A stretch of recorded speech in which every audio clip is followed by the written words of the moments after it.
A vida pode ser mais leve, sim.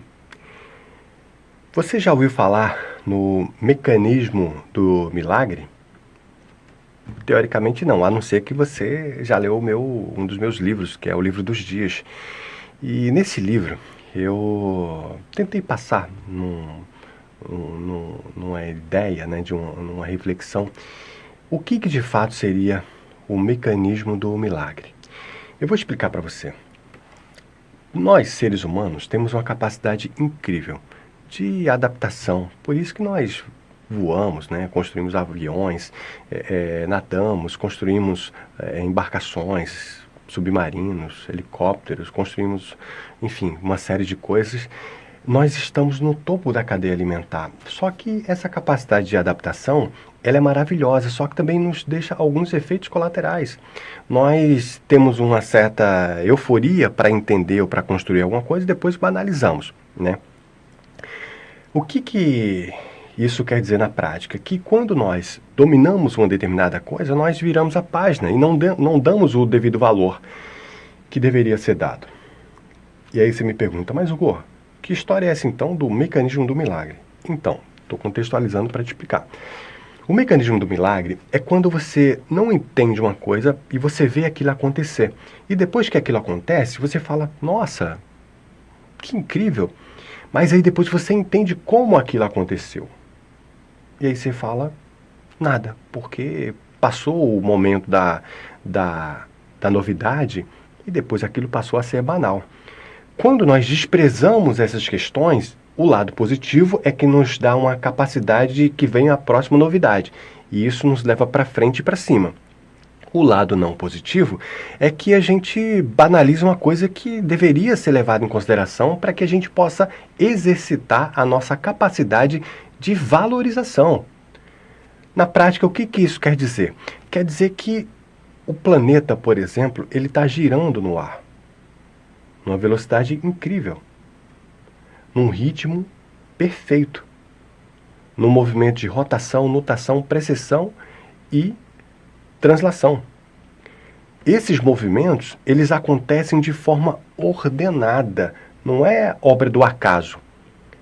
Mas a gente sabe disso, é fantástico saber disso, só que nós não paramos para pensar, ou pouco paramos muitas vezes, para pensar o quanto Deus, o Divino Criador, o Divino Pai, a inteligência suprema, como disse o Espírito de Verdade para Kardec, causa primária de todas as coisas, como ele é perfeito e como ele se mantém presente a todo momento. Observar, por exemplo, os animais que nascem, alguns de olhos fechados, e já sabem que tem que buscar a teta da mãe para poder se alimentar. Como ele sabe que é ali que tem que se alimentar? E como ele sabe que tem que se alimentar?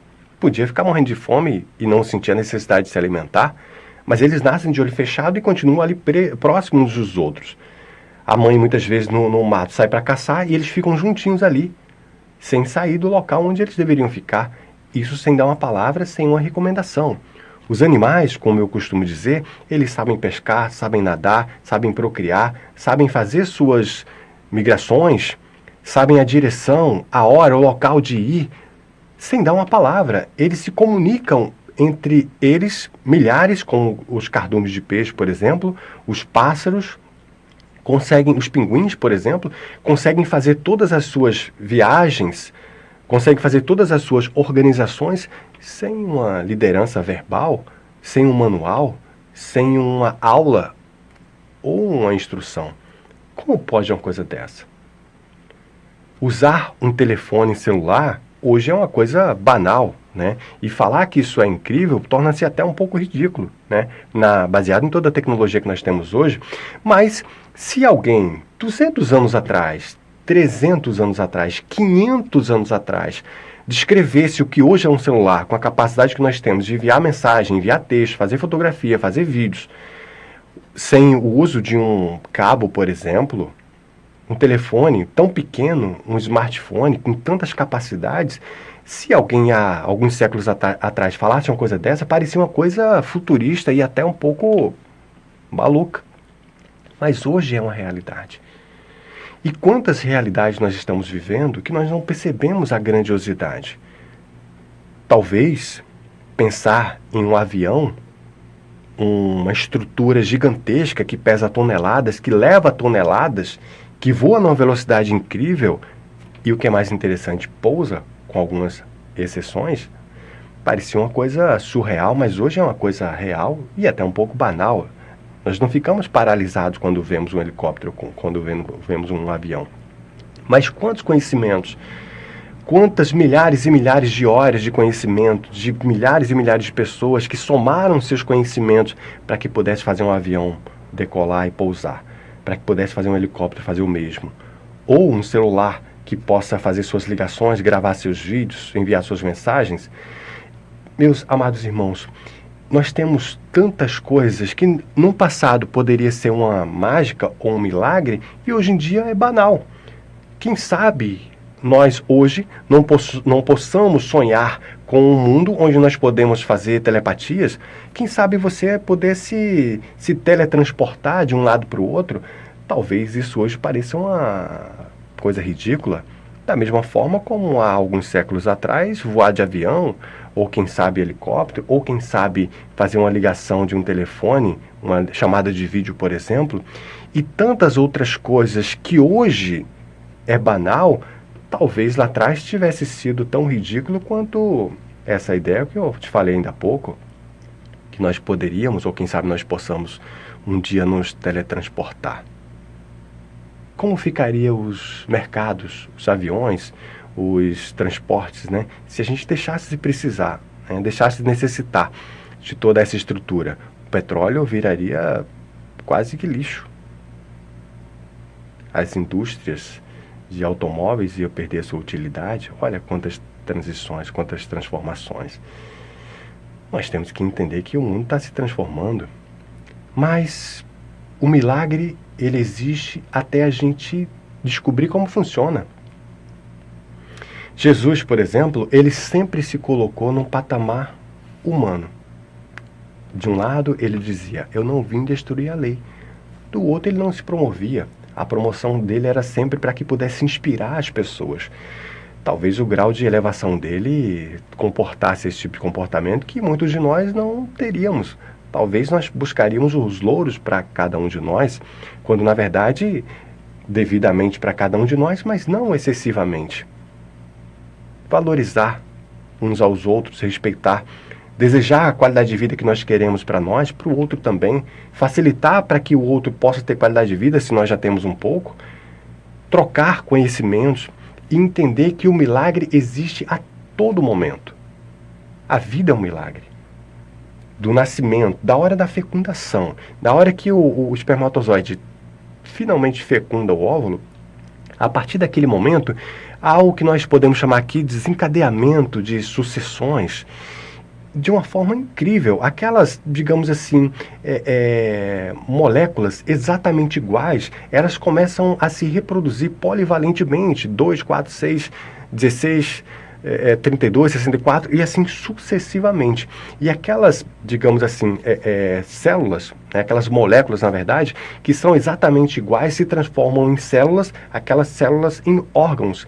E aquelas transformações, daqui a pouco, aquelas moléculas que eram exatamente iguais, daqui a pouco vai se transformar no coração, no fígado, no cérebro, na boca, dedos, nariz, pescoço. Como pode? Se eram exatamente iguais, quem determinou essa transformação, o que originou essa transformação, quem gerencia esse fluxo que acontece de ordem cronológica, ordem, digamos assim, perfeita, numa sabedoria incrível. A ciência não sabe explicar. Talvez um dia saiba. Talvez exista uma mente universal, que eu particularmente acredito que sim, que gerencia tudo e todos, inclusive a nossa vida.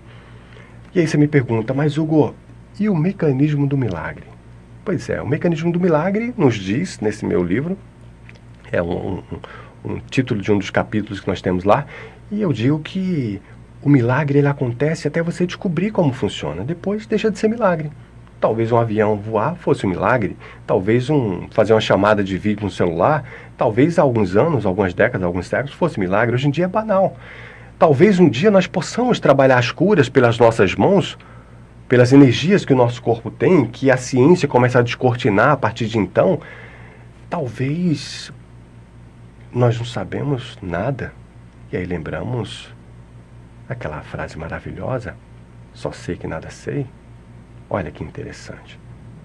Talvez nós tenhamos que concordar com essa frase, conhecida inclusive como o paradoxo socrático, só sei que nada sei. Mas nós sabemos de muito pouco, na verdade quase nada, então nada sabemos, baseado em tudo que há. Mas o grande barato é aprender que temos que desfrutar da jornada. Cada caminhada, cada passo dado, cada coisa aprendida é um degrau que nós subimos. E cada degrau que se sobe, a vista, o campo de visão aumenta. E aí torna-se muito mais interessante. Vamos pensar nisso? Vamos trazer essa reflexão para a nossa vida?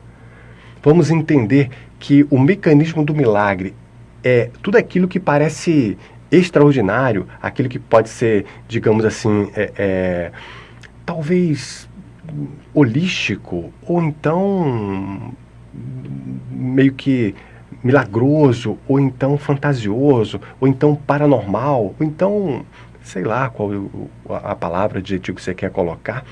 Mas aquilo que parece ser muito diferenciado, quando você entende de fato como acontece, perde um pouco o brilho, quando na verdade não deveria perder. Poder falar, por exemplo, você não vê o que eu estou falando, você ouve e percebe. É um som que eu codifico, você pega essa codificação, decodifica, porque você fala o mesmo idioma que eu, então você está captando o que eu estou pensando. E você está ouvindo, teoricamente, pelo celular que não tem fio. E isso está no ar. Isso está passando da minha cabeça para a sua cabeça. O meu pensamento, o meu cérebro está captando a mente do que eu estou querendo te passar. E você aí onde você está captando isso. Ou seja, é muito mais do que nós não conseguimos enxergar do que aquilo que nós enxergamos. Você está enxergando o seu celular na palma da sua mão, ou a tela do seu computador, ou tablet, mas as ideias são muito maiores que isso. Mas você está captando as minhas ideias e vai te levar a uma reflexão. Quem sabe através dessa ideia, dessa reflexão, vai abrir outras e outras portas para a tua vida de conhecimento, de busca, de entendimento. E assim você vai construir uma coisa muito bacana para você e para as pessoas que você ama. Porque quando você sobe de nível, outras pessoas sobem junto inevitavelmente. Quando nós caímos, derrubamos outras pessoas também inevitavelmente. Por isso que nós temos que ter um máximo de consciência e de cuidado. Porque a nossa vida não é só nossa. A nossa vida é nossa e das pessoas que nós amamos. Quando você sobe de nível, outras pessoas sobem também. Quando a maré sobe, todos os barcos sobem. E até os peixinhos conseguem ir mais além. Olha que interessante. Mas, e o mecanismo do milagre? Ah, o mecanismo do milagre. Quem sabe nós possamos entender que a vida por si só ela já é um grande milagre. Estar vivo, poder respirar, poder dormir e o nosso coração continuar batendo, olha que coisa maravilhosa. E o que é tão interessante quanto isso? Você não está preocupado porque vai dormir e o teu coração tem que continuar batendo. Seria um tormento dormir com essa preocupação. Você vai dormir e o coração continua funcionando. O intestino continua digerindo, as células continuam se renovando, os hormônios são liberados devidamente à noite, no decorrer do dia, e assim sucessivamente. Olha que coisa maravilhosa. Vamos entender que existe uma força maior, que gerencia tudo e todos. Se essa força gerencia tudo e todos, quem somos nós para achar que a vida nos abandonou? Não, a vida não abandona. O Divino Pai não abandona os seus filhos. Se nós que somos frágeis temos zelo com as nossas crias, imagina o Divino Pai com tão grande amor, com tamanha complexidade, sabedoria de entendimento. Eu acho que nós temos que nos reconectarmos a essa força maior, entender que tudo é um milagre. E entender que tudo é um milagre nos dá a capacidade de valorizar muito mais. Então aquilo que era fantástico, mesmo quando nós entendemos o mecanismo, nós percebemos que continuará sendo uma coisa tão incrível quanto milagre. E nós podemos fazer milagre todos os dias. Como dissemos, nós somos filhos do Criador. E para encerrar, eu quero citar uma frase aqui do nosso querido Albert Einstein, salvo engano aqui a autoria, e ele dizia que só há duas formas de viver a vida. Só há duas formas de viver a vida. Uma delas é acreditar que não existe milagre. E a outra é acreditar que tudo é um milagre. Eu prefiro ficar com a segunda. E você? Eu te desejo paz e bem, paz e luz, paz, muita, muita paz. Eu sou Hugo Richard e olha, nós vamos nos encontrar aqui em breve. Até logo.